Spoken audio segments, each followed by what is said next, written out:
नाताळ सण साजरा करू उत्साहात, प्रभू कृपेची होईल बरसात। सर्व ख्रिस्ती बांधवांना नाताळ सणाच्या हार्दिक शुभेच्छा। शुभेच्छुक डॉक्टर सतीश पत्की, स्त्रीरोग, प्रसूतीशास्त्र व वंध्यत्व तज्ञ, कोल्हापूर।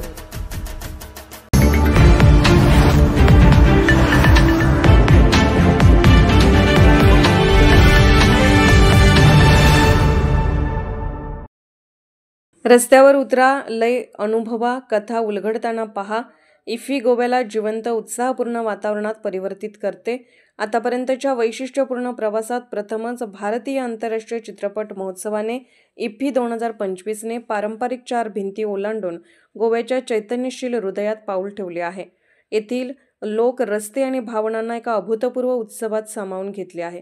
गुरुवारी रात्री उशिरा भव्य उद्घाटनाची नव्याने धाडसी कल्पना अंमलात आणत इफ्फी 2025ने शहराला एका विशाल जिवंत कॅनव्हासमध्ये रूपांतरित केले, जिथे सिनेमाची भव्यता सांस्कृतिक वैभवात मिसळून गेली। कथाकथनाची अमर जादू गोव्याच्या रस्त्यावर उतरली। कलाकार, कलावंत आणि चित्रपटप्रेमींची ऊर्जा आणि मनोरंजनाने सर्व रस्ते ओसंडून वाहत होते। गोवा जणू काही सृजनशीलतेच्या स्पंदित कॉरिडॉरमध्ये रूपांतरित झाले, जो केवळ उत्सवाच्या प्रारंभाचा संकेत नव्हता, तर इफ्फीच्या वारशातील एक धाडसी नवीन अध्यायाची ती पहाट होती। गोव्याचे मुख्यमंत्री डॉक्टर प्रमोद सावंत यांनी आपल्या भाषणात आंतरराष्ट्रीय चित्रपट निर्मिती स्थळ म्हणून गोव्याच्या उदयावर प्रकाश टाकला। जागतिक दर्जाच्या पायाभूत सुविधांसह गोवा सज्ज आहे आणि म्हणूनच ते इफ्फीचे कायमचे घर बनले आहे।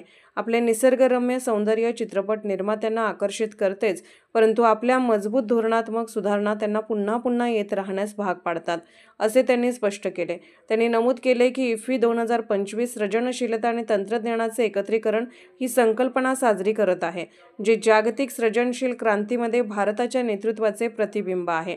इफ्फी भारतीय प्रतिभेला जागतिक शक्यतांशी जोडते।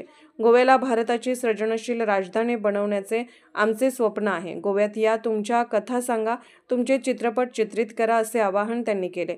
भारतीय चित्रपटांना अभूतपूर्व आंतरराष्ट्रीय प्रसिद्धी मिळवून देण्याच्या कथाकथनाच्या जगात भारताला एक उदयोन्मुख मुलायम शक्ती बनवण्याच्या पंतप्रधान नरेंद्र मोदी यांच्या दृष्टिकोनाला त्यांनी श्रेय दिले। गोवा सरकारच्या 12 चित्ररथांसह 2 डझनहून अधिक चित्ररथांनी भारताचा सिनेमॅटिक वारसा, ॲनिमेशनचे जग आणि प्रादेशिक संस्कृतीच्या समृद्ध विविधतेचे दर्शन घडवले। या कार्यक्रमाचे प्रमुख वैशिष्ट्य म्हणजे केंद्रीय संचार ब्युरो आणि NDFCने 50व्या वर्षानिमित्त चित्ररथाच्या माध्यमातून सादर केलेला भारत एक सूर हा भव्य लोककला कार्यक्रम होता। NDFC मागील 5 दशकांपासून देशभरातील चित्रपट निर्मात्यांना देत असलेले प्रोत्साहन आणि सिनेमॅटिक नवोपक्रमांना देत असलेली चालना यांचा हा गौरव होता। 100हून अधिक कलाकारांनी पारंपरिक नृत्य सादर केले आणि या सादरीकरणाच्या भव्यतेने आणि ऊर्जेने प्रेक्षकांना मंत्रमुग्ध केले। छोटा भीम, मोटू पतलू आणि बिट्टू बहाणेबाज सारख्या लाडक्या ॲनिमेटेड पात्राच्या उपस्थितीने उत्साहात भर पडली। त्यांनी साधलेल्या थेट संवादामुळे प्रेक्षकांमध्ये उत्कंठा वाढली।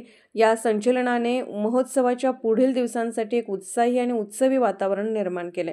उद्घाटन झाल्यानंतरचे चित्रपट गॅब्रियल मस्कोराची डेस्टोपियन कथा द ब्ल्यू ट्रेल, ज्याला मूळ पोर्तुगीजमध्ये ओ उल्टिमो अझुल म्हणून ओळखले जाते, या चित्रपटाने आज 56व्या भारतीय आंतरराष्ट्रीय चित्रपट महोत्सवाचे उद्घाटन झाले, जे गोव्याच्या किनारपट्टी क्षेत्रात त्याच्या प्रारंभाचे प्रतीक आहे। उद्घाटन झालेल्या चित्रपटाची मोठ्या प्रमाणात प्रशंसा झाली, ज्यामुळे लोकांमध्ये कौतुक आणि उत्सुकता निर्माण झाली आहे। गोवा पणजी होण दर्पण न्यूजसाठी अनिल पाटील।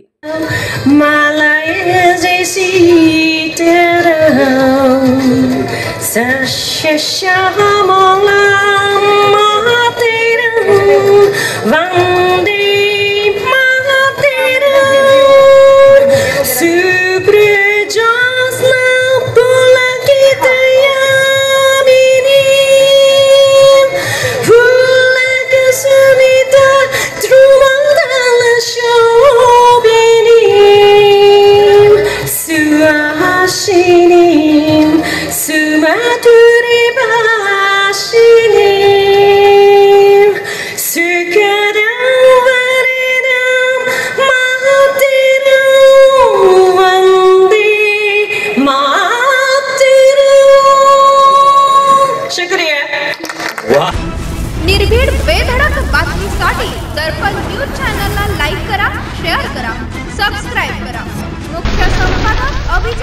जुने दर्पण न्यूज.